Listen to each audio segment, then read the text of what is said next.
오직 예수님, 오늘도 거룩하고 복된 주의 날을 맞이하여 예배당에 나와서 예배하고 또 영상을 통하여서 예배하는 여러분들의 심령과 삶 속에 그리스도의 은혜와 평강이 넘치시기를 주님의 이름으로 축복합니다. 오늘 저는 누가복음 2장 8절로 14절 말씀을 중심해서 천사들이 예수님의 탄생을 선포하는 내용에 대해서 함께 은혜를 나누고자 합니다. 지난 시간에 우리가 예수님은 어떻게 탄생하셨는가 말씀을 들었습니다. 바로 교회를 위해서 오셨고 또 우리를 만왕의 왕으로 오셔서 우리를 천국으로 인도하기 위해서 낮고 천한 모습으로 이 땅에 오시는 분이 바로 예수님이시라고 했습니다.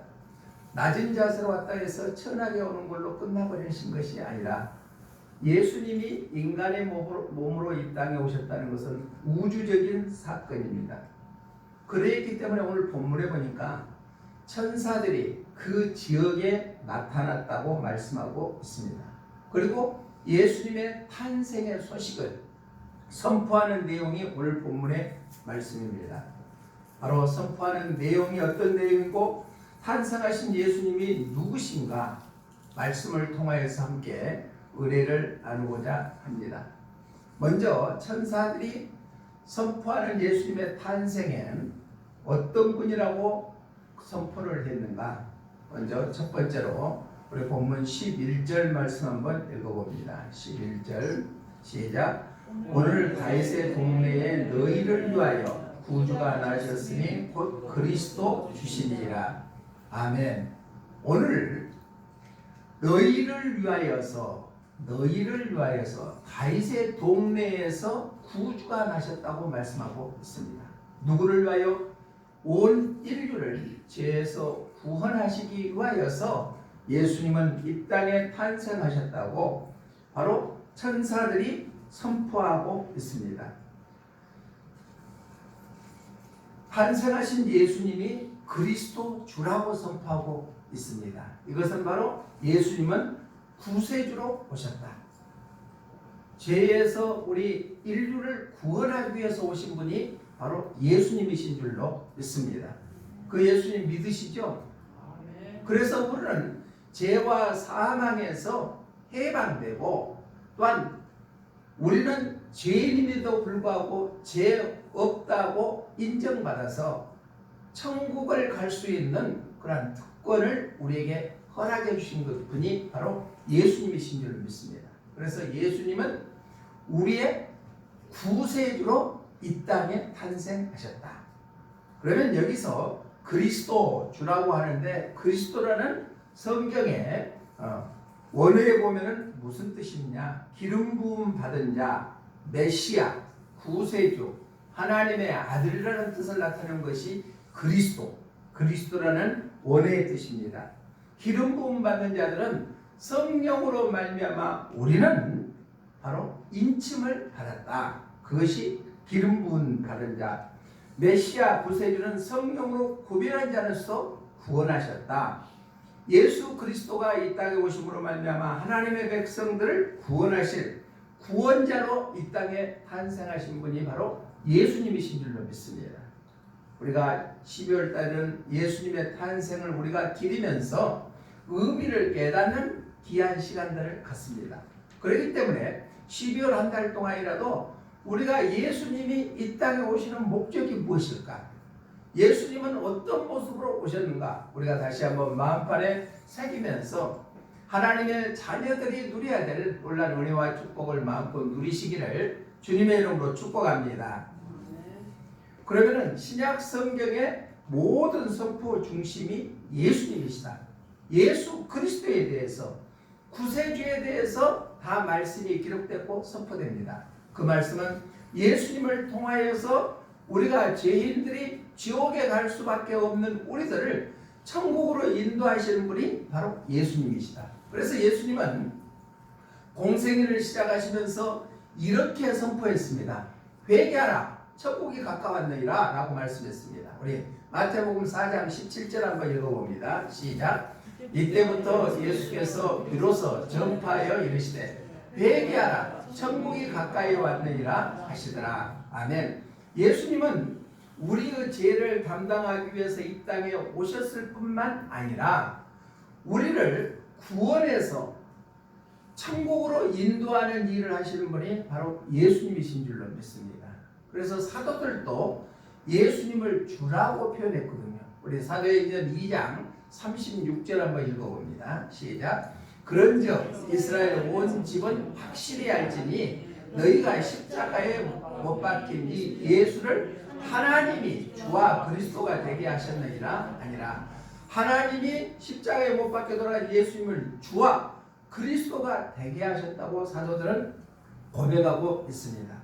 그러면 종말 때 재림 때도 요한계시록 15장 2절로 3절의 말씀 보니까 이렇게 말씀하고 있습니다.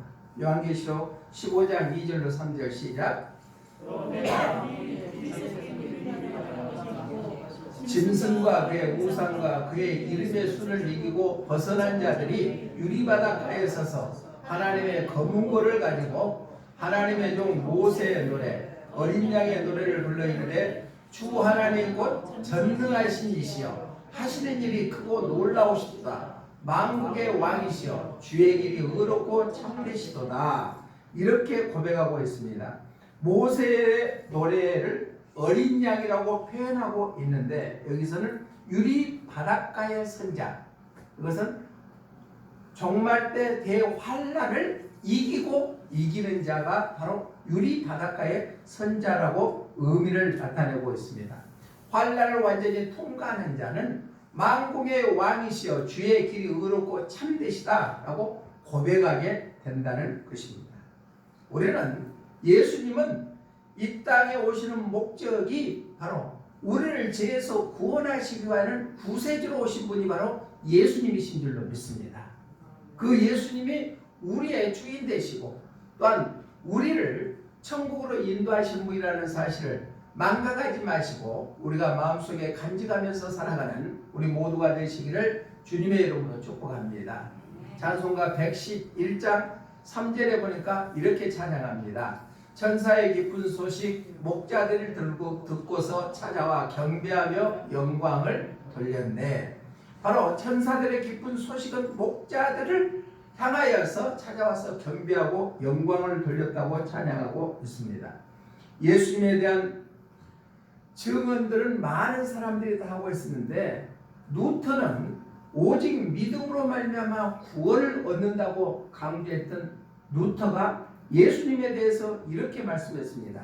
그리스도는 그의 생애에 있어서 사는 방법을 보여주신 본이요 또한 그의 죽음에 있어서 우리의 죄와 빛을 갚으시는 희생의 제물이시며 부활에 있어서 죽음의 정복자이시요 그의 승천에 있어서는 대제사장이시다.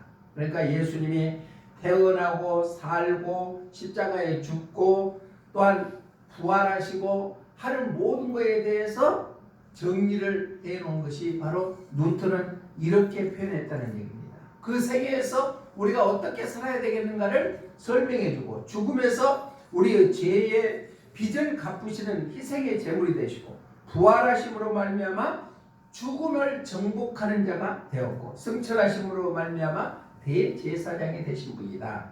또 그리스도는 죄와 죽음과 악마 및 지옥의 정복자이시며 또한 죽음 가운데서 그를 믿는 사람들을 구출하시고 보존하시는 분이시다.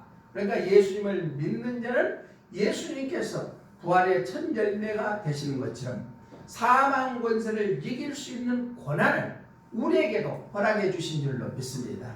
왜? 부활의 첫 열매가 돼서 우리도 예수님처럼 부활하기 때문에 그러한다는 것입니다.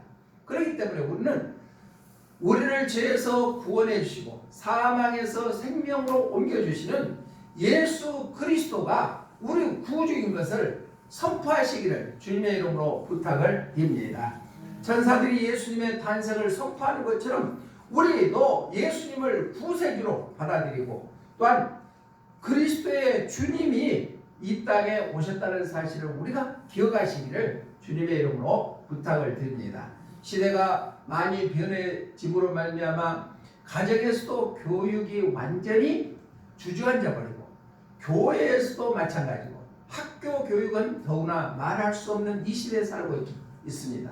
이럴 때 오직 길이요 진리이시는 생명 되신 예수님이 우리 구주다라는 사실을 망각하지 아니하고 이 세상 떠날 때까지 예수님만 의지하고 살아가는 복된 삶들이 되시기를 주님의 이름으로 축복합니다.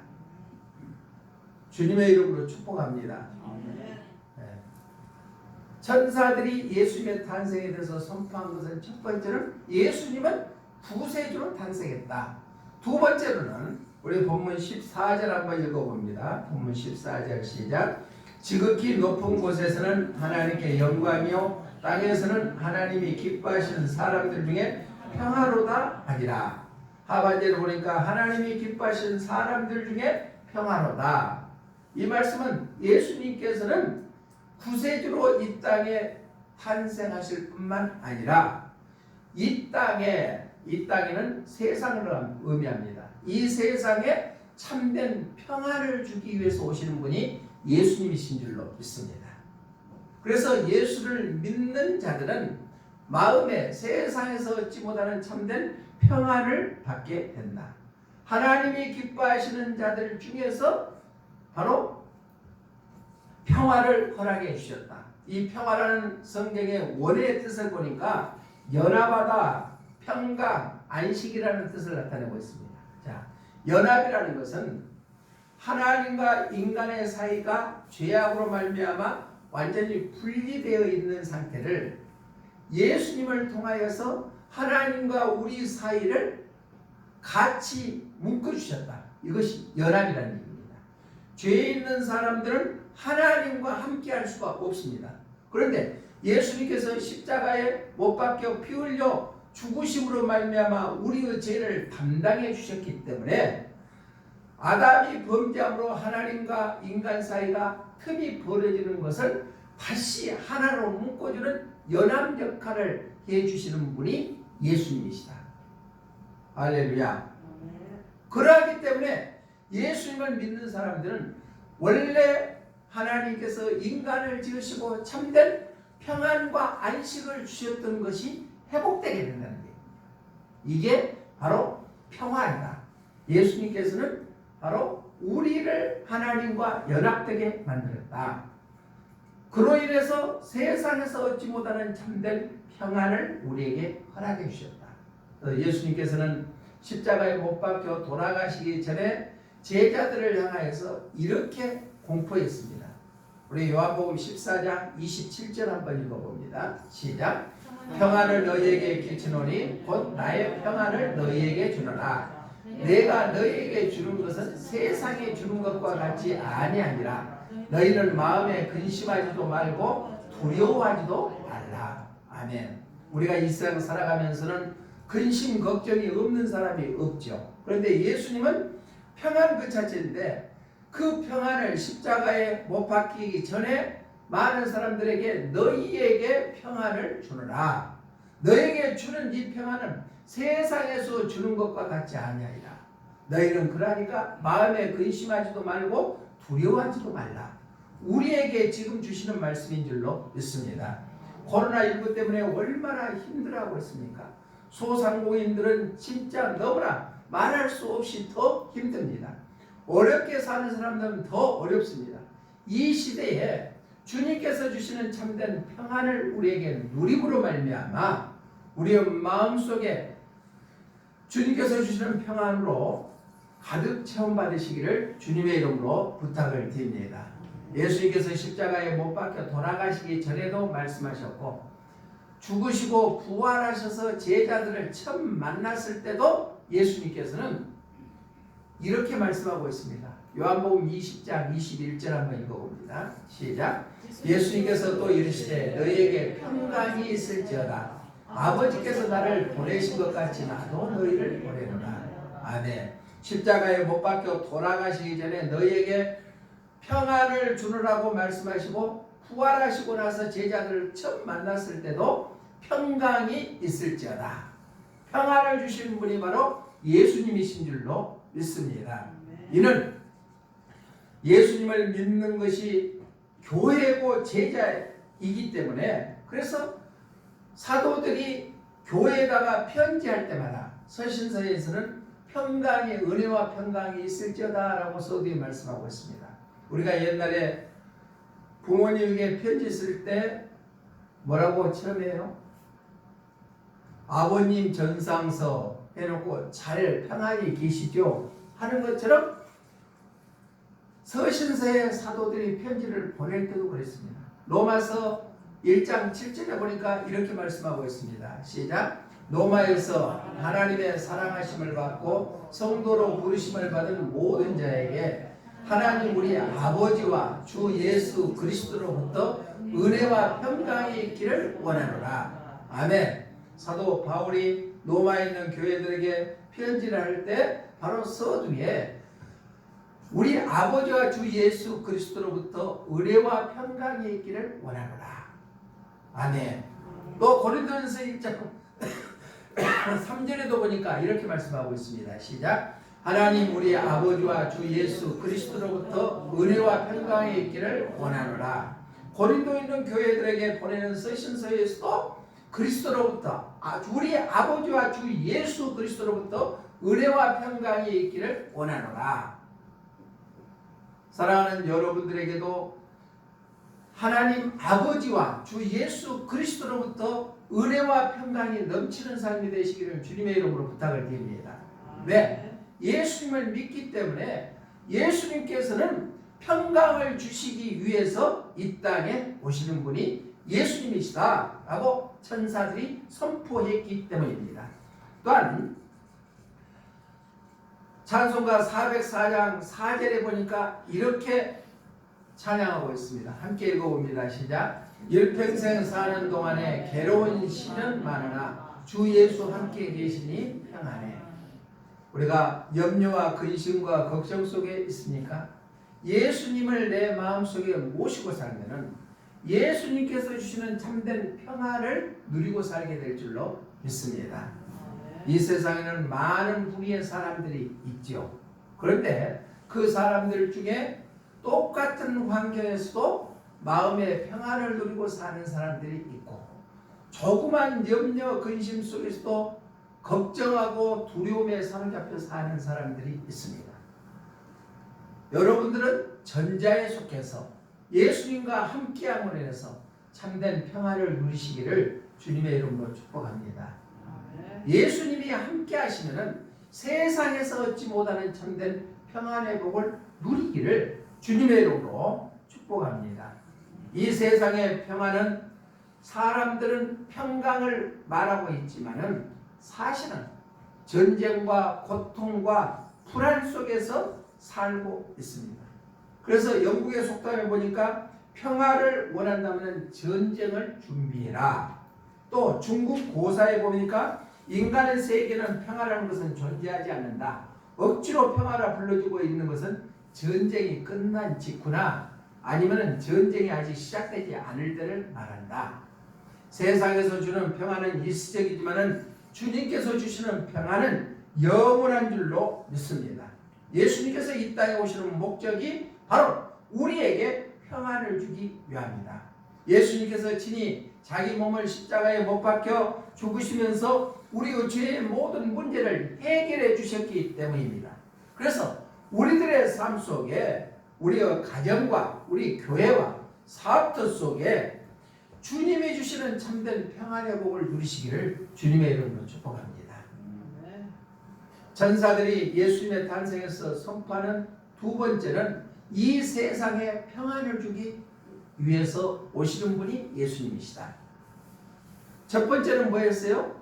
예수님께서 탄생하는 것이 우리의 구세주가 되시기 위해서 오셨다고 했습니다.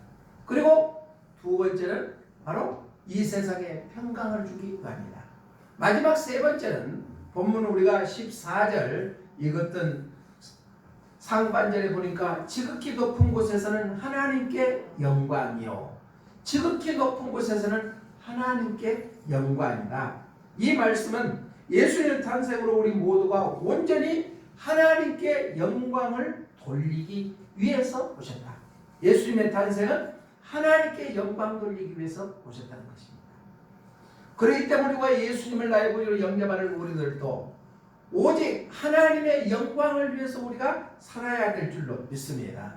영광이라는 단어의 성경의 원어의 뜻을 보니까 거룩, 위엄, 명예, 찬양, 경배라는 의미를 나타내고 있습니다. 거룩, 위엄하면 예배가 떠오르죠.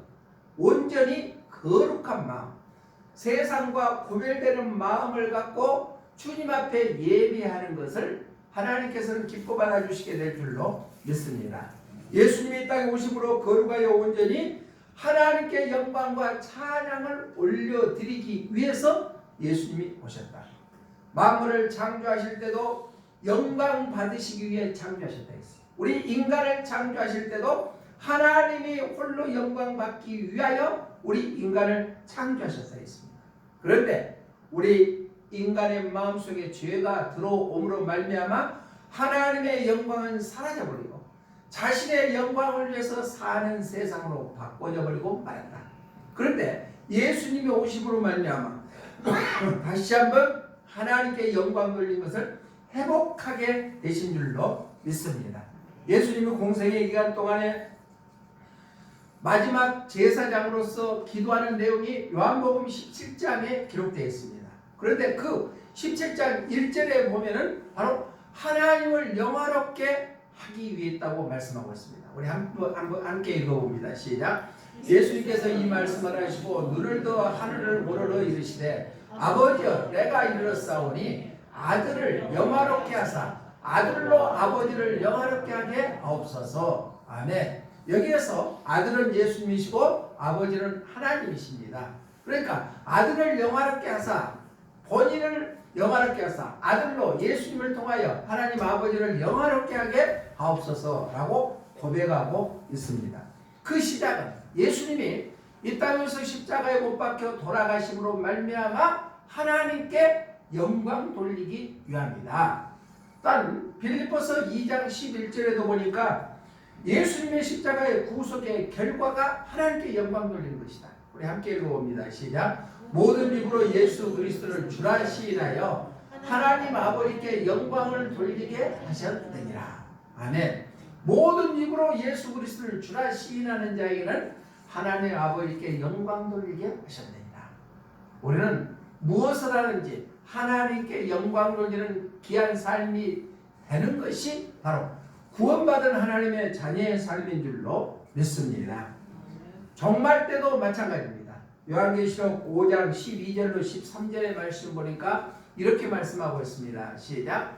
큰 음성으로 이르되 죽임을 당하신 어린 양을 능력과 부와 지혜와 힘과 존귀와 영광과 찬송을 받으시기에 합당하도다 하더라. 아멘. 그러니까 마지막 때도 오직 어린 양 예수님께 바로 찬송과 존귀와 영광과 권능이 세세토록 있을지어다 라고 고백하고 있습니다.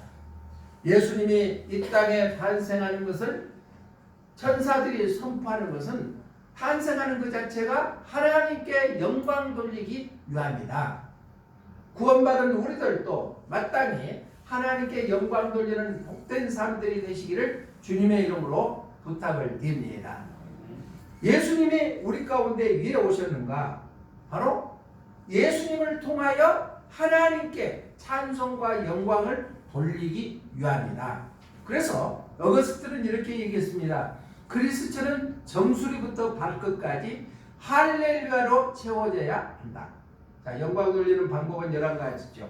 예배를 통하여서, 찬양을 통하여서, 또 우리의 삶을 통하여서 영광 돌리는 것이 있는데 바로 어거스틴은 머리끝에서 발끝까지 오직 여호와만 할렐루야 찬송으로 영광 돌리는 삶을 살아야 된다. 또 마틴 루터는 인간의 궁극적 목적은 구원을 받는 것이 아니라 하나님을 찬송하는 것이다.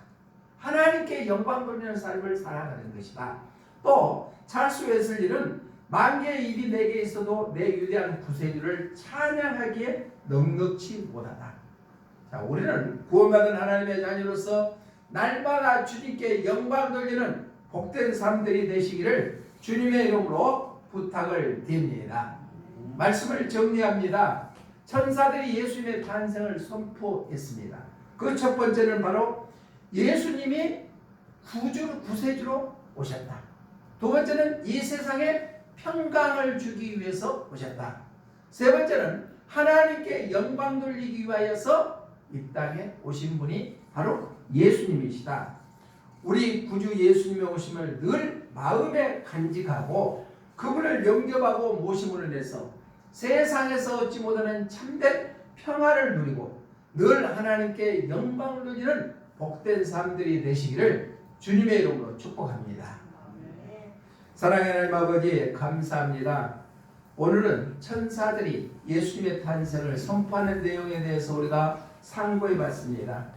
우리의 마음속에 예수님을 나의 구주로 영접하고 세상에서 얻지 못하는 참된 평안을 맛보며 사나 죽으나 하나님께 영광 돌리는 귀한 삶이 되게 하여 주시옵소서.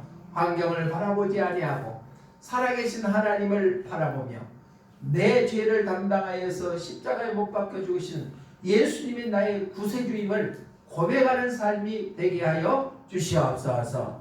다시 오실 예수 그리스도 이름으로 기도드리옵나이다. 아멘.